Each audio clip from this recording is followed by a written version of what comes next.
कांग्रेस एक समय इस पार्टी ने 15 सालों तक दिल्ली में सरकार चलाई, लेकिन एमसीडी का जो इलेक्शन है उसमें ये मुश्किल से दहाई का आंकड़ा पार करती नजर आ रही है।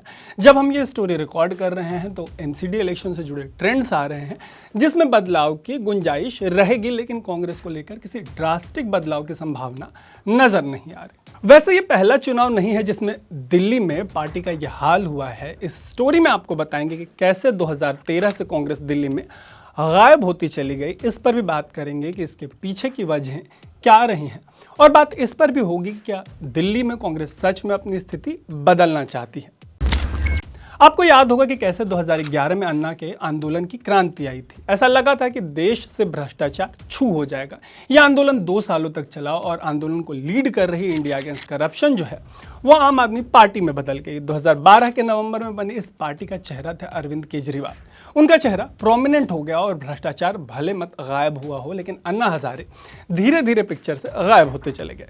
2013 में आम आदमी पार्टी ने पहला चुनाव लड़ा और यहीं से शुरू हुआ कांग्रेस का पतन। दरअसल हुआ यह था कि अन्ना आंदोलन का प्राइम टारगेट थी कांग्रेस। 2G से लेकर कोलगेट तक कथित भ्रष्टाचार जो हुए थे उन सबको कांग्रेस से जोड़ दिया गया।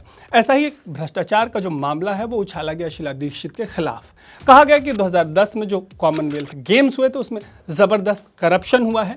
ये और कहानी है कि इस मामले में शीला दीक्षित का बाल बांका भी नहीं हुआ। तो हुआ यह था कि अन्ना का आंदोलन टीवी और सोशल मीडिया पर छाया हुआ था और कांग्रेस को लगता था कि इससे उनका कुछ नहीं बिगड़ेगा। उल्टे उनके नेताओं ने उल जलूल बयान की झड़ी लगा दी थी।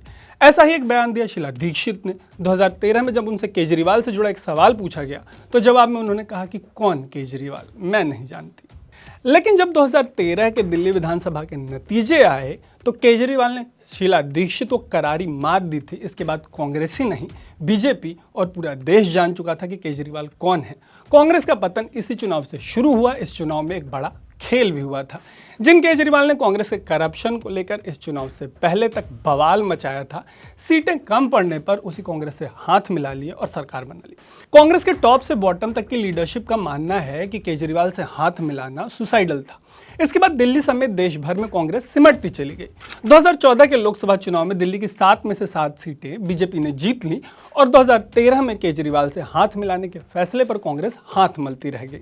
शायद इसी का नतीजा है कि 2019 के लोकसभा चुनाव में आप और कांग्रेस का गठबंधन जो है वो नहीं हो पाया। इन सब के बीच पिछले एमसीडी चुनाव में भी कांग्रेस जो है वो धड़ाम हो गई और 2020 का दिल्ली विधानसभा चुनाव जो था उसमें भी खाता नहीं खोल पाई। मतलब बैक टू बैक लोकसभा से लेकर विधानसभा और लोकल बॉडी के ऐसे लगभग आधा दर्जन चुनाव हुए हैं जिनमें कांग्रेस का सुपड़ा साफ हो गया, लेकिन फिर भी पार्टी जो है वो कुंभकर्ण बनी हुई है। दिल्ली में कांग्रेस पर चली झाड़ू से पार्टी ने जो सीख ली है उनके बारे में आपको बताते हैं। इन्होंने 2019 के आम चुनाव में फिर से शीला दीक्षित को प्रेसिडेंट बना दिया। उस शीला दीक्षित को जिन्हें 2013 में ही जनता ने बुरी तरीके से खारिज कर दिया था। 2019 के आम चुनाव के बाद शीला दीक्षित दुनिया को अलविदा कह गई, लेकिन कांग्रेस ने 2020 में भी उनके नाम पर वोट मांगे। मतलब देश की सबसे पुरानी पॉलिटिकल पार्टी को नेशनल कैपिटल में ऐसा चेहरा नहीं मिल रहा जो शीला दीक्षित के स्तर का हो। 2020 छोड़िए, अभी वाले एमसीडी चुनाव में भी कांग्रेस ने शीला दीक्षित के किए काम गिनवाए और वोट मांगे। मतलब पार्टी के जिस कैंपेन को 2020 में ही जनता ने खारिज कर दिया था, सुपड़ा साफ कर दिया था, पार्टी ने उसी कैंपेन और उसी नेता की पर्सनैलिटी को बिना सीख लिए फिर से इस्तेमाल किया। और तो और दिल्ली में जो पिछले 2 प्रेसिडेंट रहे हैं कांग्रेस के, जनता को मुश्किल से उनका नाम पता होगा। जो अभी वाले हैं अनिल चौधरी जी, वोटिंग एमसीडी के वोटिंग के दिन उनको पता चला कि उनका जो नाम है वो वोटर लिस्ट से गायब है। मतलब एक तरफ तो वो बीजेपी है जो बूथ लेवल पर चुनाव लड़ रही है। यूपी जीतने के तुरंत बाद पीएम मोदी गुजरात में रोड शो करके वहां का इलेक्शन कैंपेन शुरू कर देते हैं, और दूसरी तरफ दिल्ली कांग्रेस के प्रेसिडेंट हैं जिनको पता चलता है वोटिंग के दिन कि उनका नाम तो चुनाव लिस्ट से, वोटर लिस्ट से कट गया है। ऊपर से इनके कैंडिडेट्स की लिस्ट भी देर से आई। मैनिफेस्टो के नाम पे किताब छाप दी।